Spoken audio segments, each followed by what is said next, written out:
Ky emision mundësohet nga Këshilli i Bashkësisë Islame Prishtinë.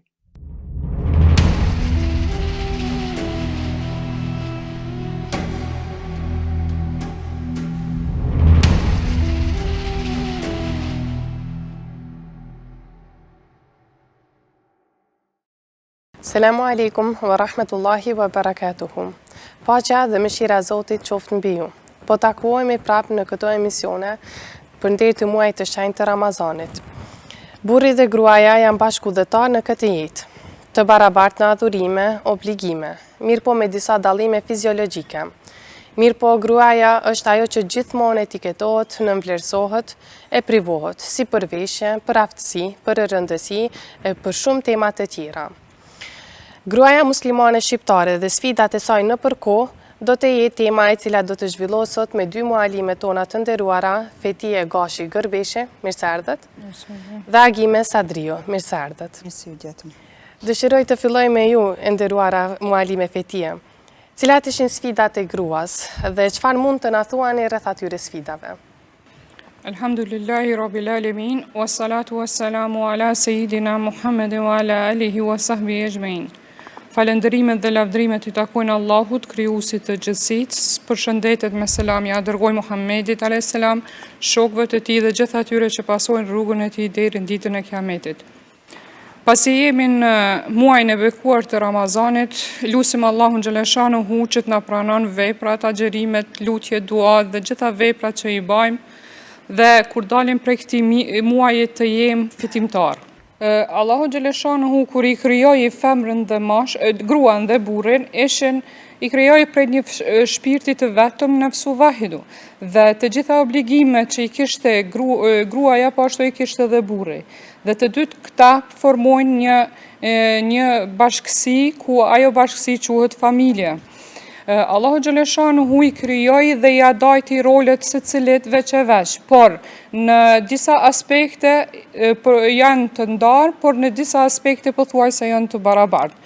Por të folë rreth sfidave të gruas, kemi shumë sfida të gruas muslimane shqiptare në përkohë. Por më kryesore të cilat i kam studiuar edhe në temë të masterit e kam pas këtë tematik, ka pas shumë sfida të ndryshme, por kryesoret prej tyre kanë qenë diskriminimi i gruas shqiptare, muslimane në veçanti, po edhe gruas në përgjithësi shqiptare, edhe pse s'ka qenë muslimane.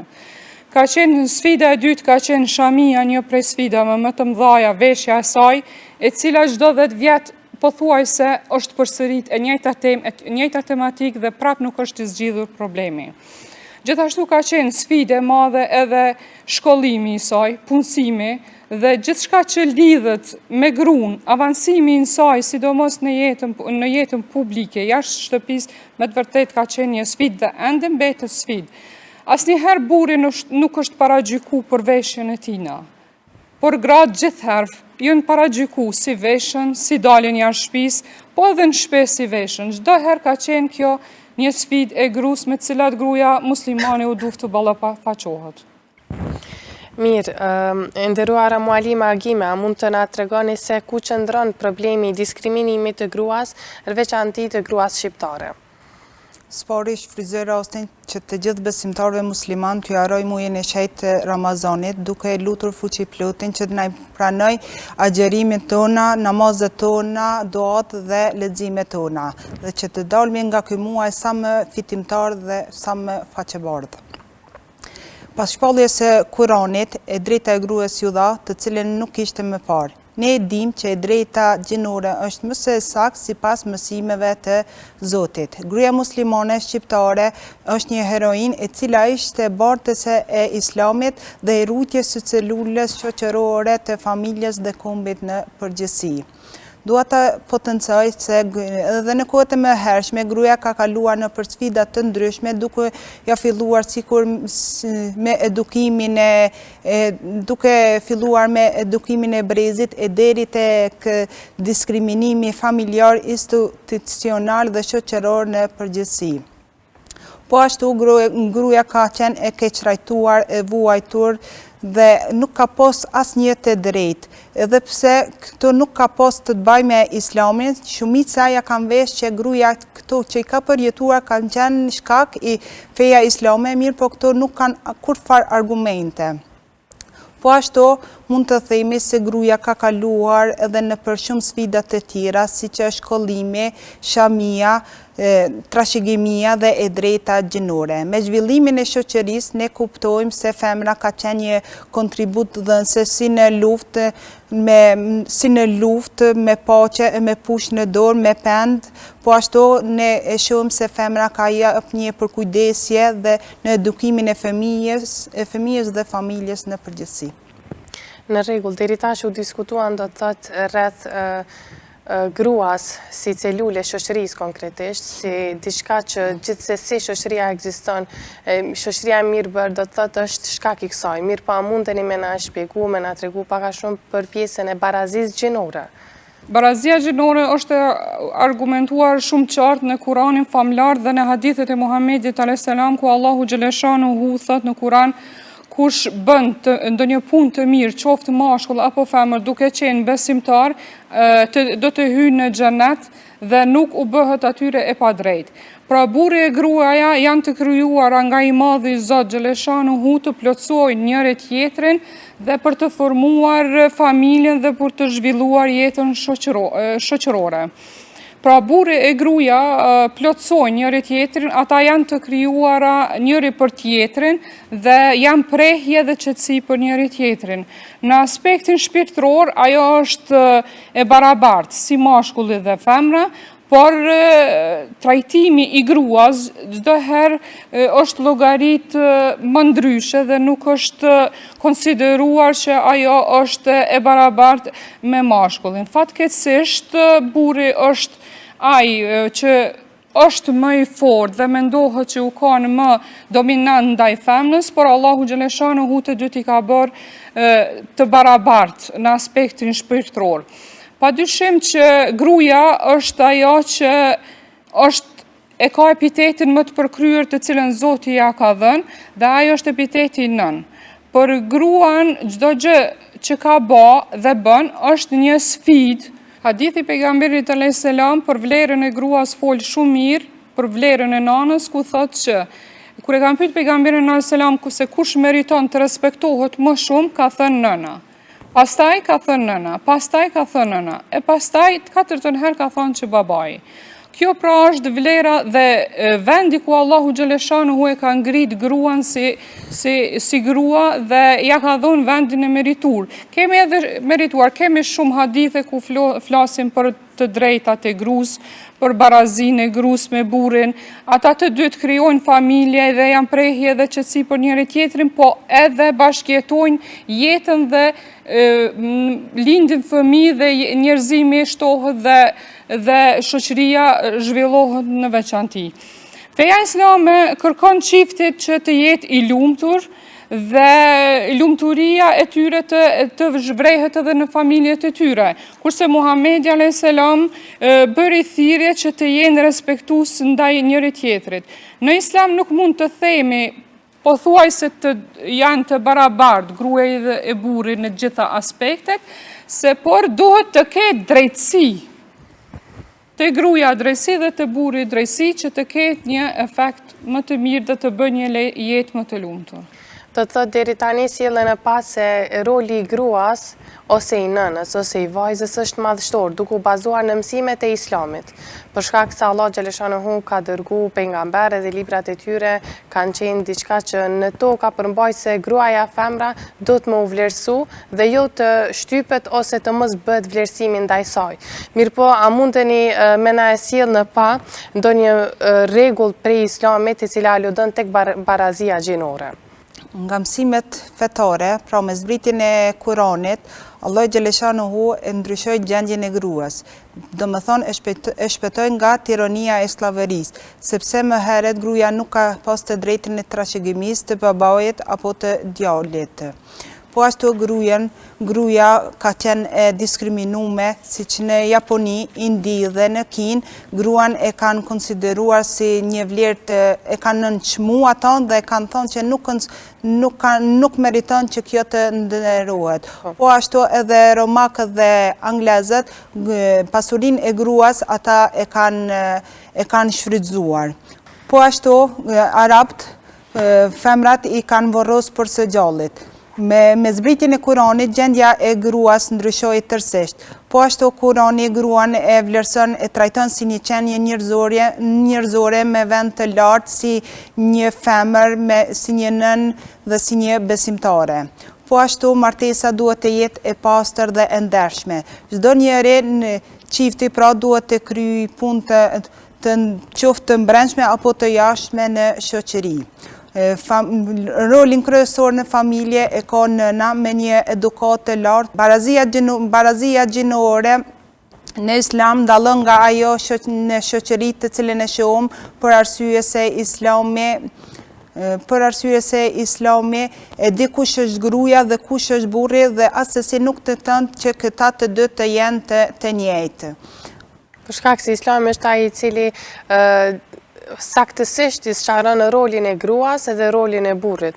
Do të thotë pa hyrë në atë pjesën se ju jeni diçka më ndryshe, duke pas parasysh se rolet kryhen si burr ose si grua, mirë po drejtësia edhe ajo gjendja që ne do të paraqitemi para Zotit do të thotë do të jetë e barabartë. Në aspektin shpirtëror, si burri, ashtu dhe gruaja e meriton si ndëshkimin, ashtu edhe dënimin apo shpërblimin. Po. Nëse flasim në aspektin fetar, surja e parë që zbritë është suratu A'la, do thot ajeti i parë Iqra, që është lexo. Çka aludon konkretisht Islami rreth gruas e cila duhet të shkollohet edhe të bëhet ndikuese e mirë për brezat në vazhdim? Ajeti i parë i Kuranit, siç dim, është pikërisht ajeti që e citove më parë, Ikra bismi rabbikal ladhi, që i drejtohet të lexojnë, të mësojnë dhe studiojnë. Nuk është e veçantë për burra, për gru, por kjo i drejtohet të dy gjinive. Gjithashtu, hadithi Muhamedit, ajeti tjetër, thot, thuaj, a janë të barabartë, a mund të jenë të barabartë ata që din dhe ata që nuk din. Po ashtu është edhe hadithi Muhamedit që thot që kërkimi i duturis është obligim si për gruan, ashtu edhe për burrin. Pra kjo ka të bëj me të dy gjinit, se cili e ka obligimin që të lexoj, të studioj dhe të formoj brezat në të amër. Por, gruaja shqiptare muslimane shpesh nuk ka shkuar në shkollë, siç e dim nga traditat, nga traditat kanonore, ligjet, nuk është ajo feja që mundohen t'ja veshin dhe që thonë që feja e ka ndalu që femnat shkon në shkollë. Asese, feja urdhëron për dituri. Feja urdhëron që të studioj dhe të mësoj, por propagandat të ndryshme, fanatizmat të ndryshme, ligjet kanonore, këto e kanë ndalu femrën që ajo mos shkollohet dhe mos depërton të fitoj dituri. Kjo pra është obligim, si që thamë, për të dy gjinit, por gruaja, sidomos në veçantë gruaja duhet jetë e shkolluar, sepse ajo është që rrit një brez. Sami Frashëri ka thonë që në qoftë se ke eduku një grua, ke eduku një fëmijë, ke eduku një shtëpi, një qytet dhe një fshat, ose një shtet. Por në qoftë se ke eduku një burr, ke eduku vetëm një person. Pra edukimi i gruas, edhe pse ka qenë në për etapa shumë i rëndë dhe i vështirë, edhe me sfida, gruaja gjithherë kon ajo që ka gjetë mënyrën e saj që edhe të shkollohet, edhe të mësoj, nëse nuk ka mësu në shkolla, e ka mësu në për mejtepe, apo në për vendet të caktuara. Tash i kemi edhe rastet me plaka që janë deri në 70 vjetë, vine për xhamia tona edhe kërkojnë dituri. Edhe pse është 70 vjetë ajo nuk dorëzohet, sepse i ka mungu shkollimin në rini, tash kthehet më vonë dhe mundohet t'i zëvendëson. Pra gruaja duhet të jetë gjithsesi e edukuar, por të na edukuar brezin e arshëm me të cilin do të ballafaqohet dhe ai do të rritet me qatë edukat. Në qoftë se gruaja është e shkolluar, edhe fëmia do të bëhet shumë më i dishëm dhe do të kemë një rini shumë më të mirë dhe më të përparuar. Çfarë shembulli mund të marrim sa i përket angazhimit të grave nga e kaluara? Shembullin më të mirë mund ta marrim në rrugtimin e përhapjes së fesë islame në etapën e dytë të davetit në Medine, kur atëherë filloi të formohet shoqëria dhe shteti islam. Dhe në atë kohë kërkohet që edukimi i femrës të bëhet. Femra ka qenë në masë të madhe që e kanë eduku brezin, po ashtu ka qenë këmbgulse në kërkimin e diturisë. Në atë kohë kanë mbajtur konferenca ligjërata të ndryshme, të cilën studiohet shkenca dhe nëpërmjet tepe janë marrë të cilën për informueshim për davetin e islam dhe për principitet. Shembullin më të mirë e kemi shembullin e gruas së Muhamedit a.s. Aisha, radiallahu anha, të cilën dallohej me një numër të madh të haditheve, të cilën e ka transmetuar vetë, po ashtu në atë kohë Aisha radiallahu anha ka qenë mësues i burrave dhe i brezit. Po ashtu dallohet me shembuj kemi edhe shembuj tjera kur pejgamberi alayhis salam i ka vënë gratë sahabie që të mbikëqyrin tregjet, po kemi pas raste edhe sa gratë sahabie të cilën kanë luftuar krah Muhamedit alayhis salam. Po ashtu shembulli më kem tjetër kur gruaja sahabe, përmerja e parë ka pas një tent si ambulant të cilën i shërante të plagosurve. Ajo ka marrë pjesë në çdo betejë në luftë me Muhamedit alayhis salam duke ndërhyrë që i merr këtë plagosurve dhe duke ju inkurajuar të luftëtarëve që të jenë sa më këmbgulës dhe të jenë të pathyeshëm. Po ashtu, ne dim se gruaja e parë që ka qenë dëshmore, që ka dhënë jetën për islam, ka qenë grua. Po ashtu, Allah Gjeleshanuhu në Kur'an ka shkruar të një kaptin të tërë për gruan, që është kaptina e Nisa, të cilën aty shpjegon qartë për rolin e gruas, të cilën e ka bënë atë kohë. Flasim për rolin e gruas në përgjithësi, një prej tematikave që e prek atë, është edhe roli shamis. A mund të na jepni diçka rreth kësaj teme? Shamia apo hijabi është veshja e gruas shqiptare muslimane, të cilën Zoti Gjeleshanuhu e ka bë farz për gruan. Edhe po në qoftë se kthehemi në histori, e shohim se shamia, veshja që tash veç e mbajmë ne, ka qenë edhe në kohat e mëhershme. Por vetëm më ndryshe, si që është veshja kombëtare, për shembull, kjo daton prej kohës Iliro Dardane. Në qoftë se shikojmë historikun e grus, si ka qenë e veshur. Por, pas një kohe, me në vitin 1950, me ligj ndalohet hijabi i femrës. Feregja në atë kohë i kanë qujtë. Ato gra nuk kanë dalë prej shtëpisë, edhe pas heqjes feregjës, ato nuk kanë dalë nga shtëpia pa shami. Në qoftë se kanë dalë, ato kanë dalë me shami. Komunizmi i atëhershëm i ka ndalu, por ato kanë ardhur në shtëpiat e veta dhe e kanë rujt me fanatizëm. Deri në vitet 80 gjyshet dhe nënat tona janë mundu me meshë me shpirt që ta ruajnë shamin. Dhe të gjithë pothuajse na më të vjetër, nënat edhe gjyshet i kemi pas me shami. Por në vitet e 80 fillon nga pak të lirohet dhe të përparon. Dhe edhe femna gruaja që është mbuluar mund të dalë jashtë shtëpisë. Mund të dalë të punoj, por me shumë vështërsi.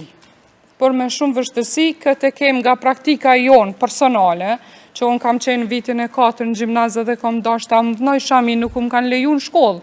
Në për shkolla, në për pune, në për çdo vend, jemi konë të diskriminume, të ofendume, të nëshmume pse e bartim një shami, duke e ditë se shamia është urdhër prej Zotit. Dhe nëse nuk e mbajmë, ne do të dënohëm. E duke provu që ne ta kryjmë një amanet Zotit, njerëz tjerë na ndëshkojnë, na diskriminojnë, nuk na lajnë të marrim pjesë në për shumë ceremoni. Tash ka fillu me u përhap, sidomos mendojnë disa se pas luftës. Nuk është puna pas luftës që ka fillu shamia të përhapet, se edhe para luftës kemi pas. Gjyshet nënat tona gjitha kanë qenë me shamia, por kanë dalë më shumë jashtë shtëpisë. Janë më aktive, do të Po, thotë. janë më aktive në jetën shoqërore, jetën jashtë shtëpisë. Kur flasim për mbulesën, me të vërtet vetëm ajo që e mban, e din knasinë e mbulesës. Si që pas të një rast frik në një emision, në një tubim që motrat e ngjetën veç për 10 minuta dhe pam çfarë knasie dhe çfarë e mire ish ato çfarë momente gazmore nishin në trupin e tyre. Por kjo do të kaloj inshallah dhe do të bëhet si një normalitet i jetës, se nuk kemi ka me shku, na jem këti vendit, edhe kështu du të veshëm, edhe kështu do të jetojmë. Edhe pse kemi pas sfidat të ndryshme, kjo nuk është dukuri e re për neve. Gjatë studimit kum pas se çdo 10 vjet është përsërit e njëjta temë. Hijabi, shamia e grus. Hijabi, shamia e grus. Pushon pak pra fillon edhe bëhet sa më aktuale. Pavarësisht që edhe tash sipas disa ligjeve lejohet mu bajt, shkojnë përjashtohet vajza nga puna, përjashtohet nga shkolla, por nuk mund të themi që kjo ndodh vetëm në Kosovë, kjo ndodh edhe në vendet më të civilizume se Kosova. Do shta jo në atë aspektin drejt për drejt si të është të na tash.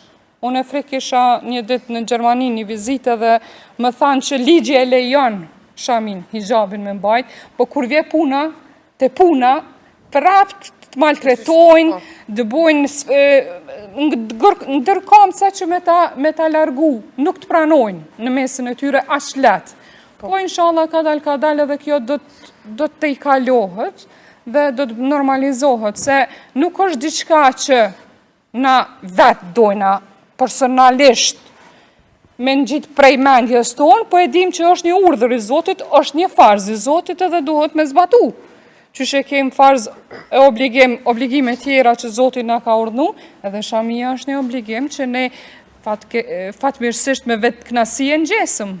Edhe dojmë me zbatu për me dalë të ka Allahu faqevardhë. E djetë se mbulesa është diçka që për një mend është dëshire jotja, duke përfundu urdhrin që e kina marrë do të thotë në raport me Allahun Gjeleshanehu, mirë po pavarësisht sfidave që ka ne përballej me çdo ditë prap se prap ne edhe me mangull e kërkojmë këtë mirësi që na me vendos mbulesën edhe mos me pas probleme që para prakisht nana tona, gjyshet tona veç se i kam pas.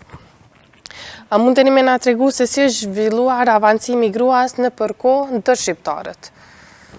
Në shkrimin Gruaja në Islamizëm, kemi shembullin e gruas franceze, e cila në atë kohë nuk i gëzonte të drejtat elementare. Edhe pse ishte e zbuluar, aja nuk ishte ajo femër liberale, të cilën nuk e gëzonte asnjë të drejtë si që e ka burri. Në vitin 1933 themelohet Instituti Femëror në Mbretëresh, e cila përgatiste mësuese dhe të drejtat e gruas u rritën në atë kohë, të drejtat e gruas u rritën në atë kohë, të cilën më parë nuk e kishte. Gruaja po ashtu ishte me atë dije që kishte, ishte e prapambetur për shkak të fesë.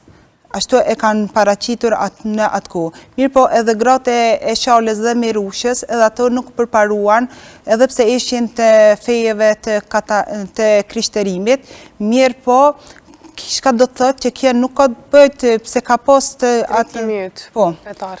nuk ka post që gruaja konë fetare, muslimane, mirë po, krejt i kanë trajtuar njësoj. Në Kosovë, avancimi i gruas bëhet krahas zhvillimeve shoqërore e politike si për shkollimin ashtu edhe për punësim. Në vitet e para të hapjes së shkollave shqipe, numri i vajzave që shkonin në shkollë ishte shumë i vogël, por ai vije gjithnjë duke u rritur dhe numri ashtu ishte duke u punësuar. Duke u punësuar në institucione shkollore e administrative. Tani numri i grave me titull shkence e doktor shkence është një numër i madh, po ashtu gratë kanë në kohë të sotë kemi një numër të madh me master e bachelor, po thuajse është i barabartë apo kemi raste edhe që është më i lartë numri i femrave në ato vende. Andaj debatet e tilla nuk duhet të marrim shumë kohë, por ne duhet të shikojmë të drejtat tona dhe të kërkojmë të drejtat tona, sepse askush nëse ne nuk i kërkojmë të drejtat tona, askush nuk na i jep. Faleminderit të nderuara Mualime për këto shtjellime, për këto sqarime që ju i sollet në këtë studio.